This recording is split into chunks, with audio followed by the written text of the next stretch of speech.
మీరు 190 చెప్పండి, తల కింద పెట్టి కాళ్ళు పైకెత్తుకొని తపస్సు చేయండి.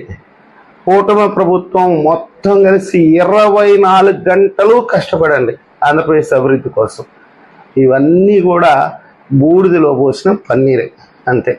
ఈ రాష్ట్రం బాగుపడాలంటే అసలుకి ఏం చెయ్యాలి అంటే జగన్మోహన్ రెడ్డి అనేటటువంటి వైరస్ని ఈ రాష్ట్రం నుంచి నిర్మూలన చేయాలి, రాజకీయంగా సమాధి చేయాలి. నేను జగన్మోహన్ రెడ్డి గారిని వ్యక్తిగతంగా అనట్లేదండి. ఆయన రాజకీయ భవిష్యత్తుని, ఆయన రాజకీయ పార్టీని సమాధి చేస్తే తప్ప ఆంధ్రప్రదేశ్ ఎటువంటి పరిస్థితిలో బాగుపడదు. మీరు ఏమైనా చేయండి, నెల రోజుల్లో 1,00,000 కోట్ల పెట్టుబడులు చేయండి, మీరు రోడ్లు వేస్తే బూడిద పోసారంటారు, మీరు అన్నం పెడితే కలుషిత ఆహారం అంటారు, మీరు ఐటీ కంపెనీలు చేస్తే కిడ్నీలు చెడిపోయినాయని ప్రచారం చేస్తారు. గత వారం 10 రోజుల నుంచి జరుగుతుంది అదే. రేవంత్ రెడ్డి గారు, చంద్రబాబు నాయుడు గారు సహృద్భావ వాతావరణంలో ఒక సమావేశం పెట్టుకుంటే ఓటుకు నోటు కేసు కోసం అక్కడికి వెళ్ళి సమావేశం పెట్టుకున్నారు అని అన్నారు. అనేక రకాలైనటువంటి అంశాలు మీరు చూస్తూనే ఉన్నారు 10 రోజుల నుంచి.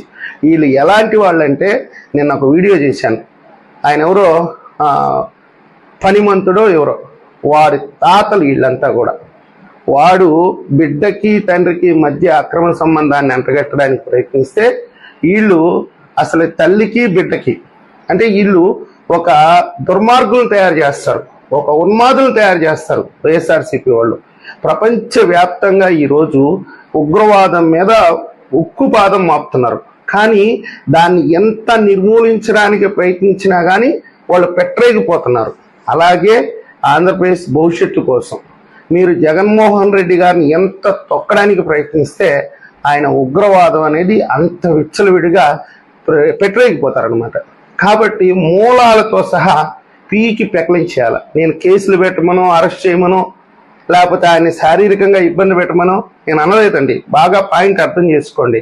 రాజకీయంగా ఎదురుదాడి చేయాల్సిందే.